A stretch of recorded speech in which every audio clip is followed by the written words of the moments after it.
Welcome back to the Fantasy Hockey Podcast. We are back to doing hot hands. It has been a hot minute. See what I did there? Yep, it's been a hot minute since we've done a hot hands, and I figured we'd start with Sam Girard, who is the most added player on Yahoo today and was like the fourth highest player yesterday. The top one, if you don't count just streams, which is there was UC Saros, there was Corey Crawford, there were just guys that aren't necessarily longer term ads. And so let's start with Girard. He's been on an absolute tear. He has 8 points in his last 3 games.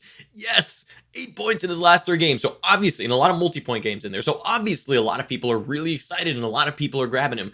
I'm even seeing some questions of should I drop Darlene for a guy like Samuel Girard? And while, Girard is doing good, he's on a really good team, I wouldn't be dropping a guy like Darlene for Girard right now.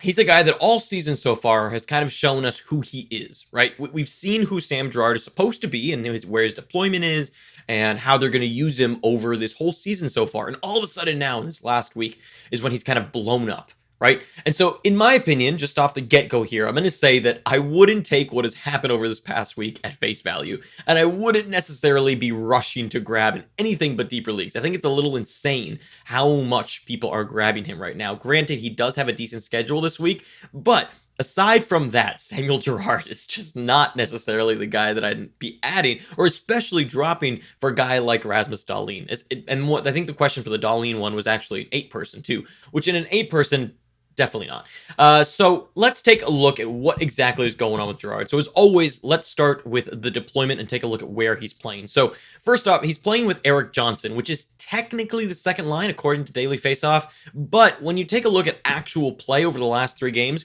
he's actually technically the first pairing with Erik Johnson. And that Erik Johnson-Samuel Girard pairing has actually been the best pairing. They have the best Corsi for percentage of the other 2 pairings, which are Cale Makar, Ryan Graves, and Nikita Zadorov and Ian Cole. So they own quite a bit better Corsi for percentage than the others, so they actually do deserve their higher 5-on-5 ice time.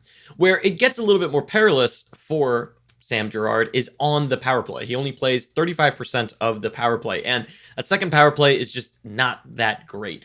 They have been trying some weird things recently. For example, if you take a look at the last 3 game lines, the power play that has actually been featured the most is Jonas Donskoy, Andre Burakovsky, Nathan MacKinnon, and Mikko Rantanen. The second at 23% is JT Compher, Nazem Kadri, Gabriel Landeskog, and Nathan MacKinnon. So they've been trying a few things out, double shifting Nathan MacKinnon and splitting up Rantanen and Landeskog on the power play. Not exactly great for Landeskog Rantanen owners, but that's not what we're here to talk about. We're here to talk about Samuel Girard. So that second power play actually isn't that terrible when they're doing the Rantanen and Landeskog split up thing. Although I don't think that's going to stick. I just don't see it sticking. I think that when it comes down to it, Colorado is better when they have their best players on the ice, kind of like Toronto's doing right now, right?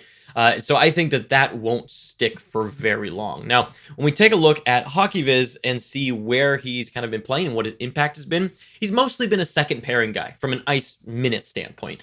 He's had in some moments where he's kind of gotten close to that first pairing, but mostly his deployment and usage is very similar to last year at the tail end. He was mostly a third pairing guy for a lot of last year. And then towards the end, middle to end of the season last year is when he started to jump up into more of a second pairing role. And as far as just impact goes, he doesn't have a ton of impact either way.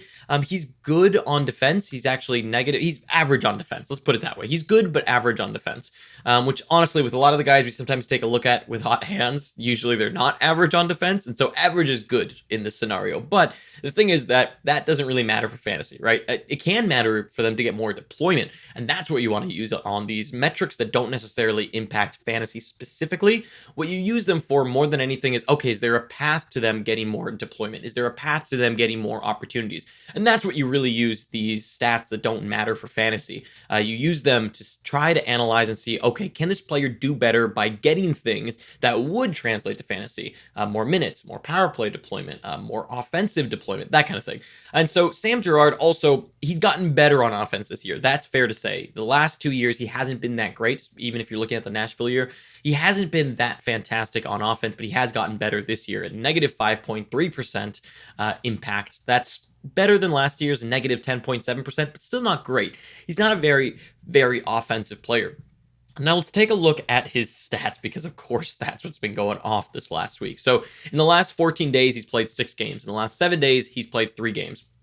those are the two we're going to pay attention to the most, the last 14 days and the last 7 days, because those are the ones where he's just gone off and has resulted in this increase in ownership over the last 2-3 days for Sam Girard. So the crazy thing is, over the last 3 games, his 8 points in 3 games, right? 219 point pace. That's insane. And if you look at the last 14 days, he has 9 points. But remember that in the last 7 days, he has 8. So he's only gotten 1 point in his last 6 games outside of these last 3. And over the last 30 days, he only has 12, 8 of which are over the last 7 days. 9 of which are over the last 14 days. So over the last 30 days, he hasn't been that great. His point pace is 70 over the last 30 days, but remember, again, I want to keep reiterating this, most of those points in that point pace, if you look at the last 30 days, you're like, okay, yeah, that looks really, really good. But most of them are coming from these last 7 days. So it's a big overreaction right now to say that his point pace has dramatically increased. His points pace right now on the season is at 43 points, and that's with this insane week. So let's take a look and dive in a little bit more to what happened in these last 7 days that really impacted Sam Girard's performance. Now, the first thing you look at, of course, always is shooting percentage. He had only 6 shots on goal, and his shooting percentage was 0. So that didn't impact it much. He actually wasn't expected to score any goals. He didn't score any goals. So cool. From a goal scoring perspective, he's right on par.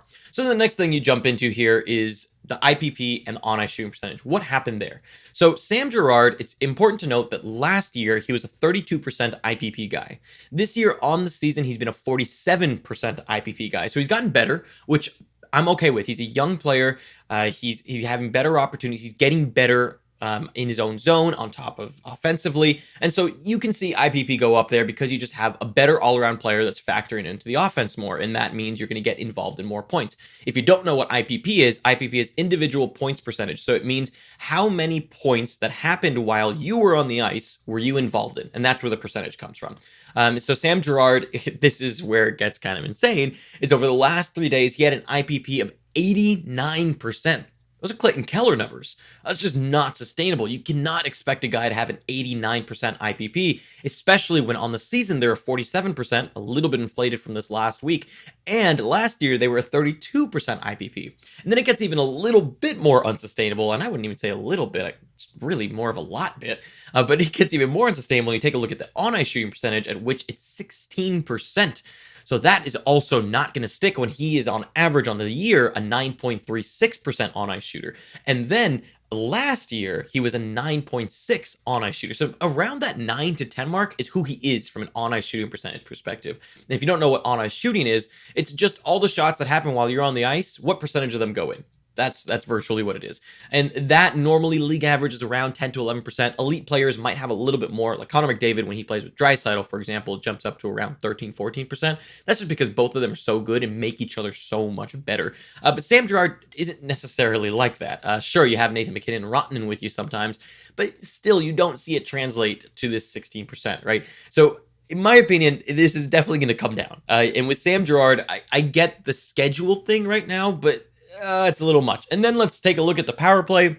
So his actual power play time on ice has gone down. And that's actually a thing to note here too, is if we go back to his minutes, his average time on ice in general in the season is around 22 minutes if you round up. That's been his average time on ice on the season. A big 10% increase from last year, which is really healthy for him. The thing is that over these last 3 games, he's actually seen it go down a minute.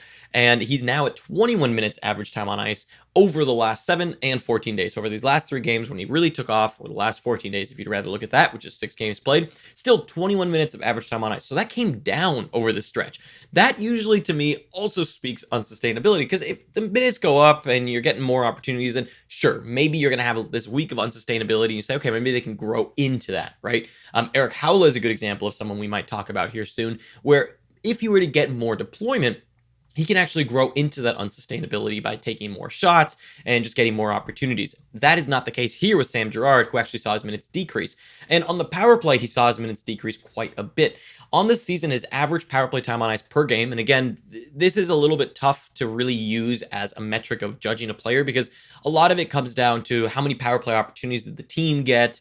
If you're getting less power play, do you convert on most of the opportunities that you got that week? If all those things happen, if you get less opportunities, you convert more on those opportunities, opportunities, you can see your power play time on ice decrease quite a bit. But one way to kind of balance that out is look at team power play percentage. Did the power play percentage and the power play time on ice come down? And with Sam Girard, that was the case. He saw his team power play percentage come down. His average on the season was 46%. These last 3 days, it was only 34%. So Cale Makar taking a little bit of a bigger chunk of that power play percentage. And over the last 30 days, it was 60% because Cale Makar was out. And right when he came back, they were somewhat splitting, I think just kind of easing Cale back into it. And he was at 43%, which was closer to his season average. But over these last 3 days, Cale Makar has continued to take more and more of his power play time, which is similar to last year. Last year, he finished the season at 34% of power play percentage for the team. And this year, or these last 3 days, he's at exactly the same number that he was last year. So to me, that's probably his usage. His usage is probably in that 35 to 40% range, game to game on the power play. And more likely than not, it is a subpar power play. So with Sam Girard, and you look at his offensive zone start. His offensive zone start has actually been really healthy. He's getting a lot of starts in the offensive zone, which might be a little bit of that reduction in minutes, right? You see a reduction in minutes. You see a little bit of an increase in an offensive role. It's a little bit more sheltered. But that didn't really happen over the last few days. Over these last 3 games, he actually saw a decrease to 60%, which is close to the season average. Before that, it was 74%. So a lot of things just weird for Sam Girard. It was just a very lucky week. And then you look at his block space, that's up 30%. His hit pace doesn't really matter. It's down just a little bit, but it again, insignificant because it's not that many hits. And if you take a look at his shot pace is not very good. 164 shot pace over the last 3 games, but 113 on the season. So I wouldn't expect him to be shooting at a 164 pace. I think he's closer to more of a 120-ish shooter. That's what you're going to expect by end of season. So all in all, when it comes to Sam Girard, good player.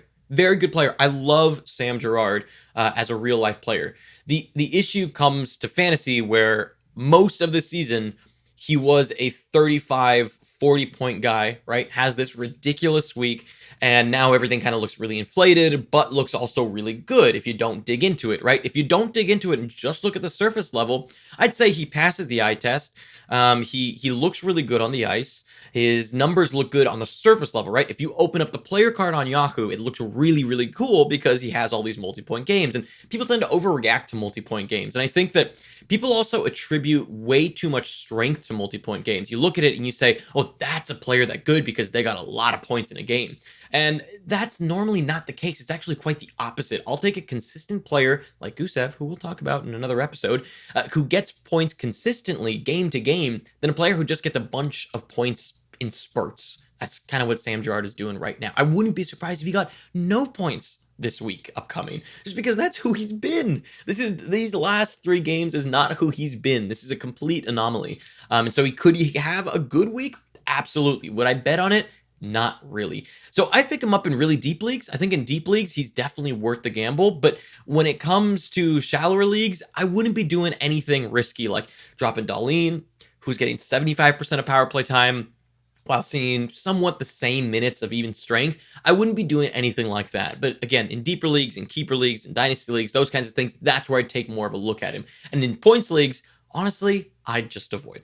Thanks for watching this episode of the Fantasy Hockey Podcast. If you enjoyed it, please give it a thumbs up and consider subscribing. We put out videos all the time, and we just want to help you win. Speaking of videos, you might want to check out these cool ones right over here.